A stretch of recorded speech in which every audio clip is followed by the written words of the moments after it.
To the case itself, let's tell you that Mumbai police have contacted the Haryana and Uttar Pradesh police to gather more information about the two arrested shooters in the case. Haryana STF is investigating Gurmail Baljit Singh, who is a resident of Kaithal, while the UP police is probing Dharamraj Kashyap, the second shooter who was working with Shiva, the third shooter. Now, it is being learned that Gujarat police is also involved in the investigation as authorities continue to explore all the leads. So the investigation in the killing of Baba Siddiqui has now spread across states, not just UP, Haryana, where the shooters seem to have come from, but also in Gujarat and Madhya Pradesh. The investigation to nab the culprits has spread to states across India. UP, Maharashtra, Madhya Pradesh, Haryana, and Gujarat, 5 states and a multi-state and multi-agency probe to nab the culprits who killed former Minister Baba Siddiqui. He was shot dead late last night. Let's, in fact, go to Priyanka and Satyaprakash, both of whom are joining us live to give us more details. I want to come to you first, Priyanka. Talk to us about the Gujarat link that has now come to fore. What is the connection of the shooters with Gujarat? Well, that's right. As you rightly pointed out, there is a pan-India investigation that has been carried out, that has been directed to be carried out. And of course, one link that has also emerged is that of Gujarat. And very likely so, as we have seen that Lawrence Bishnoi, who has been lodged in the Sabarmati Central Jail there in Ahmedabad. And we had seen how a couple of days earlier as well, there had been sources that are confirming that there were calls that had been made to a Pakistani gangster by Lawrence Bishnoi. However, we do know as of now that the Mumbai police has reached out to the Gujarat police for further carrying out this probe as to how much Lawrence Bishnoi, in fact, had been involved in this assassination. We have already seen that there has been statements that had been released by the gang members also claiming that this was something that had been done and as a warning for the friends of Salman Khan as well. Now, that being said, let us also retrace and remind our viewers that it was just in April this year that we had seen that there was firing that had taken place outside Salman Khan's residence. And if we remember, the accused in that matter had also been apprehended from the bordering areas of Gujarat in Kutch, post which the investigation in that matter was also being conducted. And those links had also been leading back to Lawrence Bishnoi. That being said, of course, now we are looking at the new statements that have been released by the gang members of Lawrence Bishnoi, who have come out and tried to claim and have claimed responsibility and have said that this is a warning as well that is being given to Salman's friends. And they have also said, radical statements like wealth and humans are dust of the earth and they are only trying to do justice in their eyes. And that being said, we are looking at the multi-agency probe that is also being carried out, the multi-state probe that is being carried out as well. And those links will be investigated further. Now, that being said, we have looked at the redevelopmental project as well that is being cited as the main point of why this entire incident had taken place and why there had been friction in the political circles as well. We remember that Baba Siddiqui's son, Zishan Siddiqui, in fact, had also been sitting on a hunger strike against this project. And there had been friction between him and several authorities as well, and other parties involved in this. And there will be an investigation in those angles as well.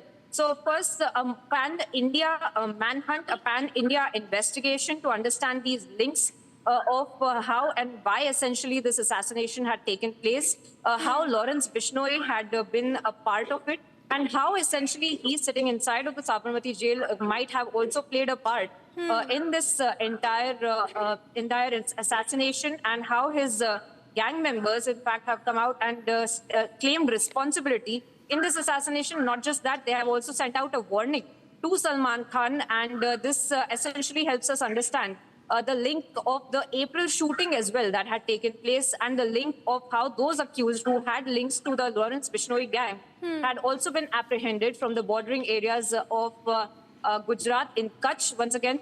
Of course, it remains to be seen how this investigation will be carried out, how the Mumbai police will be interrogating Lawrence Bishnoi, how essentially the links will really be coming out with Lawrence Bishnoi being at the epicenter of this entire link. We will have to wait for the investigation, but as of now, these are the confirmations that we have from our sources in the investigating agencies. All right, stay on, Priyanka, and also you, Satyaprakash. We're also getting in more exclusive eyewitnesses accounts. Satyaprakash has spoken to one of the eyewitnesses. Let's listen into that conversation with Raju Chauhan, one of the men who were present during the killing of Baba Siddiqui. आप यहाँ पे कहाँ पे थे और क्या देखा आपने? यही स्पोर्ट पे था, यही स्पोर्ट पे था। हमारा यहाँ पे शरबत प्रोग्राम चल रहा था, तो हमें अचानक गोली की फायरिंग की आवाज़ आई और बाबा सिद्दीकी जी की जो रेंज रोवर गाड़ी खड़ी थी वो हमारी टेम्पो के बाजू में ही खड़ी थी। प्लस हम लोग अचानक प्रोग्राम छोड़े और वहाँ पे भग के गए, ना कोई बम फटाके कुछ नहीं फूटे थे। हम लोग यहाँ पे एक देवी निकल रही थी, उसका डीजे की आवाज़ चल रही थी, उस टाइम में फायरिंग हुई तो हमें लगा क्या बात हो गई। तो बाबा सिद्दीकी जी की जो रेंज रोवर गाड़ी थी वो स्पॉट पे खड़ी थी, तो अचानक ही वो गाड़ी के पास में से धुआं निकला, तो हम गए देखे तो बाबा सिद्दीकी जी नीचे गिरे पड़े थे। तो हम लोग उनके ड्राइवर ने मतलब कुछ चिल्लाने की आवाज़ की, तो हम लोग अपना प्रोग्राम छोड़ के उधर गए। तो प्लस जो अपने बच्चे लोग हैं उन्होंने उठा के बाबा सिद्दीकी जी को रेंज रोवर गाड़ी में पीछे डाले और हॉस्पिटल में ड्राइवर को बोले गाड़ी फटाफट निकालो। फिर बाबा सिद्दीकी जिसान सिद्दीकी जी का ऑफिस है, वहाँ के लड़के लोग भी आए, सब धड़ाधड़ उधर लेके चले गए हॉस्पिटल में। अब बाबा सिद्दीकी अचानक हमें मालूम पड़ा रास्ते के अंदर ही डेथ हो गई, लेकिन उस टाइम में यहाँ पे श्वास चालू था। बाबा एकाएक हुआ था, एकाएक हादसा हुआ और ये स्पॉट पे नॉट ईस्ट पुलिस वाले थे, कोई पुलिस वाले नहीं थे। पुलिस वालों का बंदोबस्त वहाँ पे लगा था। बाकी बाद में जब ये हादसा होने के बाद में अचानक सब पुलिस की गाड़ियाँ आ गई। And viewers, new details have emerged in the case revealing that the 4 individuals were involved in contract killing. 3 of the accused had been residing in a rented house in Kurla of Mumbai since September 2, paying rupees 14,000 per month. The contract valued at rupees 2.5 to 3 lakh was to be divided among the 4 accused, with each receiving rupees 50,000. So rupees 2.5 to 3 lakh of contract that was given to the killers to kill Baba Siddiqui, and this amount had to be divided among the 4 accused, with each receiving about 50,000 rupees. These accused were residing in Kurla and they were paying a rent of rupees 14,000 per month.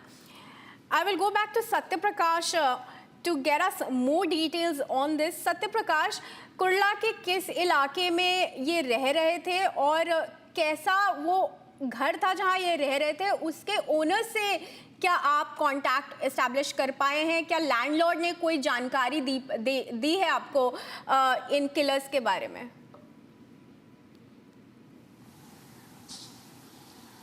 देखिए, Mumbai police से जो जानकारी मिली कि जो shooter थे, तीनों shooter Kurla के इलाके में रहते थे, लेकिन अभी तक पुलिस ने ये डिस्क्लोज नहीं किया था किस इलाके में रहते थे और किस मकान मालिक के घर पे रहते थे, कौन सी बिल्डिंग में रहते थे। लेकिन ये बात ज़रूर सामने आई कि कई महीनों से यहाँ पर मुंबई में रह रहे थे और रेकी कर रहे थे। रेकी ये पूरे प्लान के तहत किया गया था, क्योंकि जिस तरह से 3 शूटर थे और लगातार जो बाबा सिद्दीकी के फॉलो कर रहे थे, कहाँ जा रहे हैं, किससे मिल रहे हैं, कितने बजे टाइमिंग होता, सारी चीज़ों की जानकारी निकाल रहे थे। वो पूरी जानकारी करने के बाद वो घटना का अंजाम दिए। कल जिस तरह से देर शाम को जो लोग यहाँ पे मौजूद थे उनसे मेरी बात हुई तो उनका कहना था कि ऐसा नॉर्मल हर दिन आते थे, नॉर्मल रूप से रहते थे और गाड़ी यहाँ खड़ी किए थे, पीछे साइड में गाड़ी खड़ी किए थे और ऑफिस जो है 50 फुट की दूरी पे ही है। तो कहीं न कहीं ऐसे वॉकिंग करते हुए आए, जैसे गाड़ी के पास आए वैसे ही फायरिंग कर दिया। तो कहीं न कहीं पूरे तरह से प्लान के तहत किया गया और पूरे प्लान के तहत यहाँ पे बैठे थे जो शूटर थे, तीनों शूटर, और फायरिंग करने के बाद तीनों शूटर भागने लगे और यहाँ पे जो पब्लिक थी, पब्लिक ने 2 शूटर को पकड़ा और पुलिस के हवाले दिया, जबकि एक शूटर जो मुख्य आरोपी है वो अभी भी फरार है। उसके लिए मुंबई पुलिस क्राइम ब्रांच की टीम गठित किया गया है, अलग अलग इलाकों में गई है।